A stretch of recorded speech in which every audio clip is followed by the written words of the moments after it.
কলকাতা মানেই city of joy, আর আজ city of joy যেন এক উৎসবের আখড়া। কারণ আজ বছরের শেষ দিন, আর বছরের শেষ দিন মানেই উৎসব। আর সেই উৎসব সকাল থেকেই শুরু হয়ে গেছে কলকাতার গলিতে গলিতে। এই মুহূর্তে আমরা রয়েছি নিকো পার্কে, এবং নিকো পার্কে দেখা যাচ্ছে যে সকাল থেকেই বিভিন্ন মানুষ বিভিন্ন প্রান্ত থেকে আসছেন এবং তারা উৎসবে সামিল হচ্ছেন। ম্যাডাম, কোথা থেকে আসছেন? আজকে সারাদিনের কি প্ল্যান? এখানে এসেছি, এখানে রাইডস করবো বাচ্চাদের সাথে, রাত্রিরে ডিনার করবো রেস্টুরেন্টে, তারপর বাড়িতে একটু পার্টি আছে, এনজয় করবো। এই বছর কেমন কাটলো? এই বছর খুব ভালো কাটলো। আগামী বছরের জন্য কি প্ল্যান? আমার মধ্যে প্ল্যান রয়েছে যে আমি খুব ভালো থাকবো, আর আমি হলো আমার স্টাডিজের ওপরে খুব ভালো প্রেশার করবো, আর ক্লাসে টপ করবো। বছর শেষের উৎসবে তো তোমরা মেতেছো, বছরের শুরুতেই আবার স্কুল খুলবে, সেই ভয়টা থাকবে? Normal school, normal days, normal life, আর কি থাকবে। তাহলে আজকের দিনটা কিভাবে স্পেশালি এনজয় করতে চাই?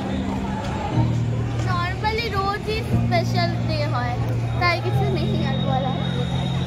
একদমই দেখা যাচ্ছে বিভিন্ন মানুষ বিভিন্ন রকম ভাবে এসছে। আরো কথা বলবো। ম্যাডাম, কোথা থেকে আসছে? ঢাকুরিয়া থেকে আসছে। আজকে কি কি প্ল্যান আছে? প্ল্যান এই পার্কে ঘুরবো, বাচ্চাদের সাথে খেলবো, আর লাঞ্চ ডিনার সবই চলবে। একদমই প্রচুর মানুষ বিভিন্ন প্রান্ত থেকে আসছে, আর বিভিন্ন প্রান্ত থেকে এসে ভিড় জমাচ্ছে নিকো পার্কে। যেমনটা প্রতি বছর দেখা যায়, তেমনটা কিন্তু এবছরও দেখা যাচ্ছে নিকো পার্কে। এবং নিকো পার্ক, চিড়িয়াখানা, পার্ক স্ট্রিট, সবাই যেন উৎসবের একটা মেজাজে রয়েছে। আর উৎসব মানেই কলকাতা, আর কলকাতা মানেই সিটি অফ জয়। সেই সিটি অফ জয় আজ সকাল থেকে সকলেই মেতেছে বর্ষ শেষে উৎসবে, এবং রাত বাড়লেই যত রাত বাড়বে ততই যেন বর্ষ বরণের একটা প্রস্তুতি দেখা যাবে কলকাতা শহরে। আর সেই বর্ষ বরণের প্রস্তুতি সকাল থেকে দিতে চলেছে শহর কলকাতা, এবং শহর কলকাতার বিভিন্ন মানুষ নিজেদেরকে উৎসবে কি করবে, উৎসবে একটা মেজাজ যেন তৈরি হয়ে গেছে নিকো পার্কে। নিকো পার্কে বিভিন্ন জায়গায় বিভিন্ন প্রান্ত থেকে মানুষরা এসেছেন এবং আজকে সারাদিন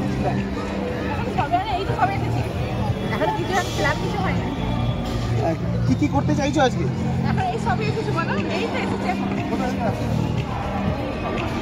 আজকে কি প্ল্যান রয়েছে?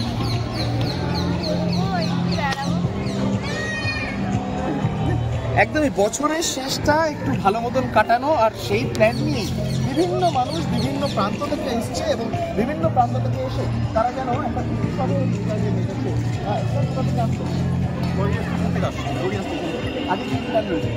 আজকে তো এখানে পুরো নিকো পার্ক ঘুরবো, তারপরে বেরিয়ে যাবো। পুরোটাই আজকে এখানেই প্ল্যান আছে। পুরোটাই এখানে বছরের শেষটা নতুনভাবে কাটাতে হয়েছে। হ্যাঁ, আজকে বছরের শেষটাই নতুন। আজকে প্রথম বেরোলাম, আজকে আমি 25 তারিখ বেরোতে পারিনি, কালকে একটু আনন্দ করবো। 1 তারিখ বছরের শেষ দিন এবং বছরের প্রথম দিন। একদমই বছরের শেষ দিন এবং বছরের নতুন দিন, পুরনো বছরকে বিদায় জানিয়ে নতুন বছরকে জানানোর যে পরিকল্পনা, সেটাই কিন্তু সাধারণ মানুষদের মধ্যে দেখা যাচ্ছে। এবং শুধু নিকো উৎসব মেতে উঠেছে, আর উৎসবে সামিল হয়েছে খুদে থেকে প্রবীণ সব মানুষই। ক্যামেরায় অমিত দানুকে, ইন্ডিয়া নিউজ বাংলা।